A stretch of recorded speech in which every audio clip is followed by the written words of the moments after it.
Hello and namaste, my friends. Welcome back to Yoga with Miss Carrie.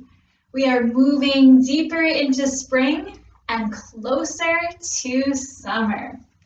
That means we are starting to see lots more life outside. Maybe where you live, you see butterflies or hummingbirds, or maybe lots of squirrels or bunnies outside. Whatever you can see at your own home is so much fun to observe and watch as they do their thing in the spring and into the summertime.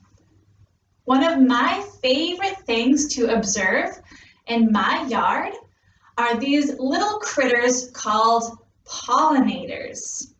That's a big word. Can you say pollinators?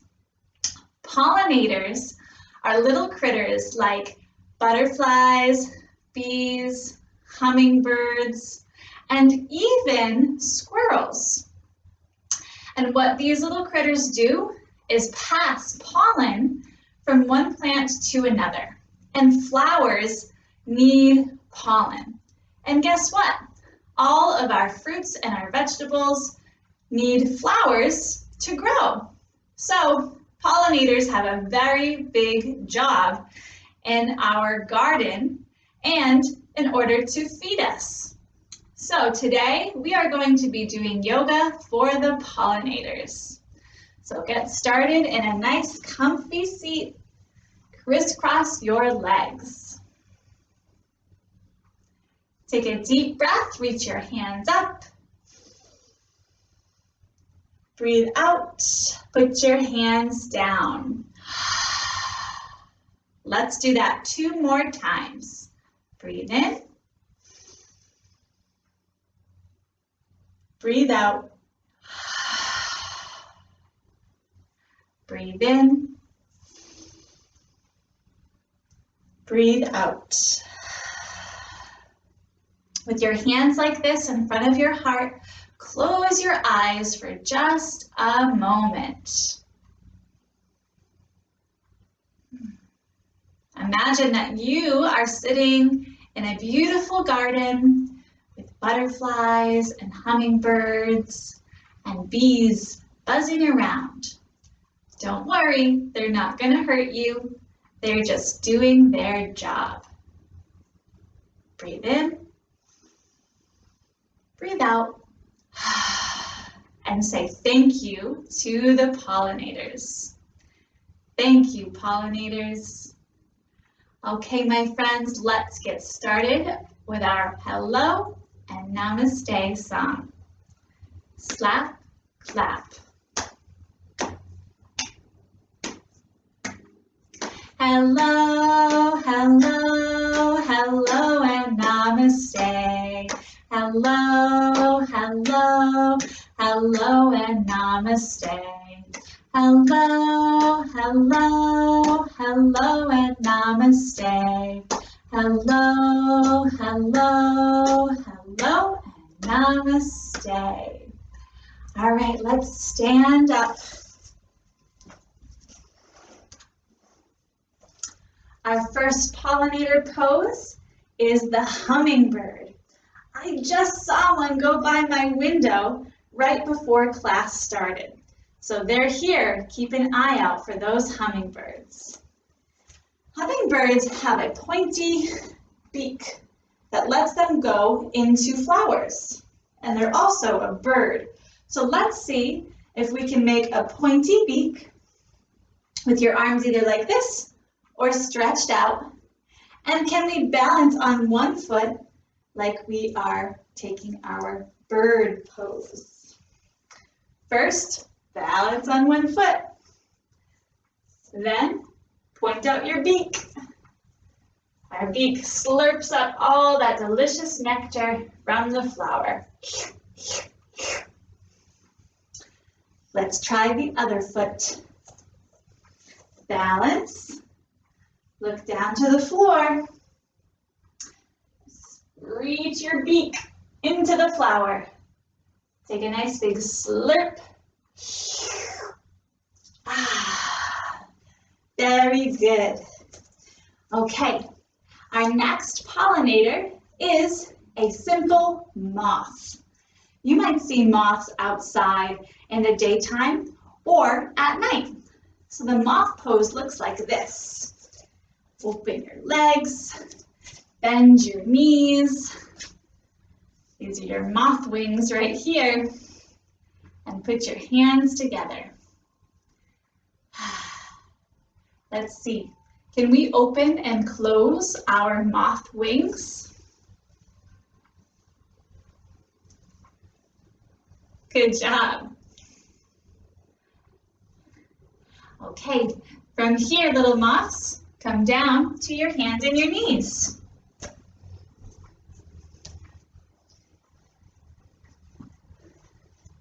Our next pollinator is a beetle.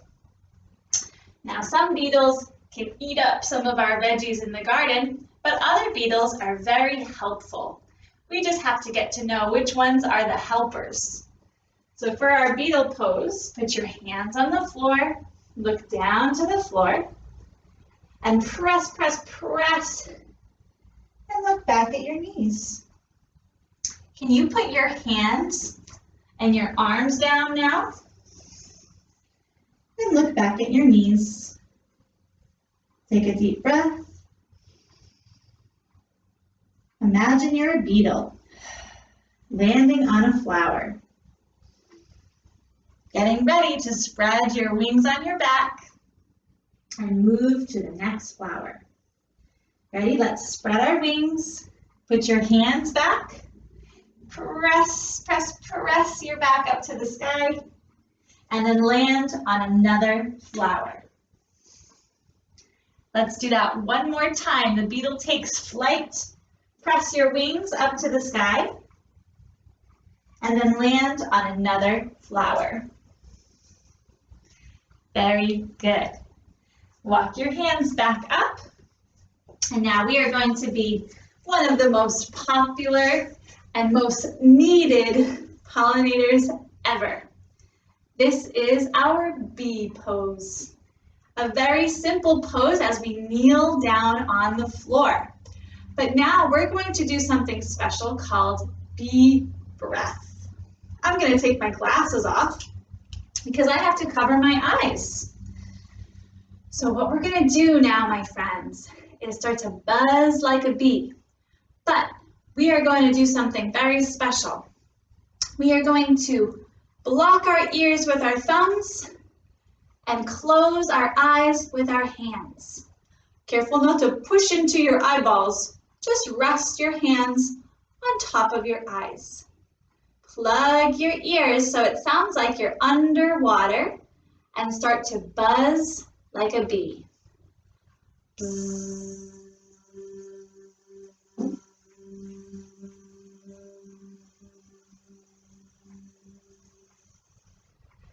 Keep going.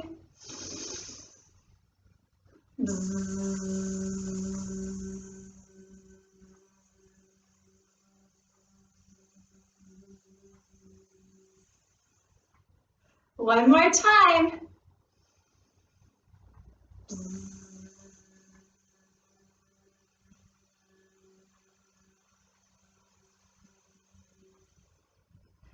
Now open your eyes.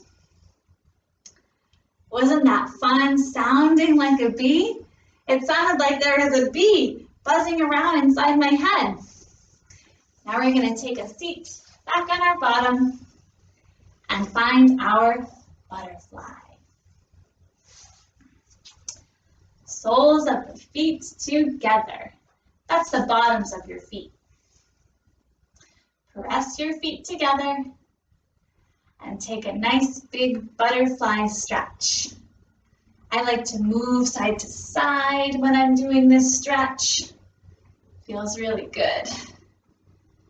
Kind of like a butterfly letting its delicate wings float in the breeze. And then when we land on a flower, we can reach our hands out and look down next to our feet. Let your knees fall to the ground and rest on your flower.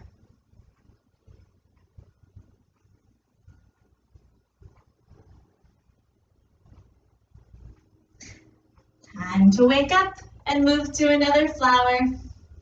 Sway side to side.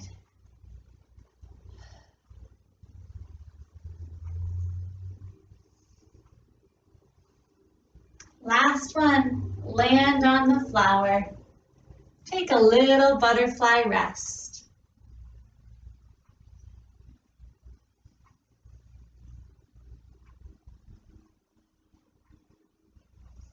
Now look up and walk your hands back in.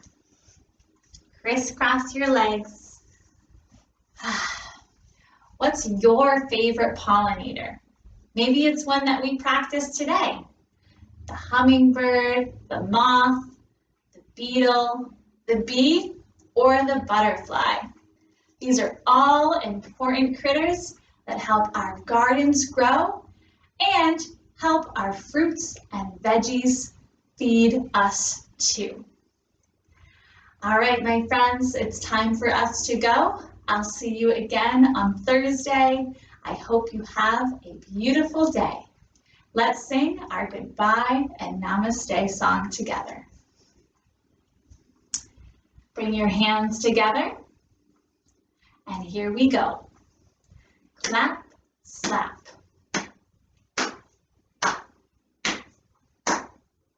Goodbye, goodbye, goodbye and namaste. Goodbye, goodbye, goodbye and namaste.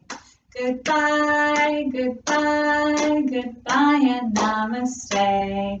Goodbye, goodbye, goodbye and namaste. Take a deep breath in and breathe out. Goodbye, everybody. See you next time.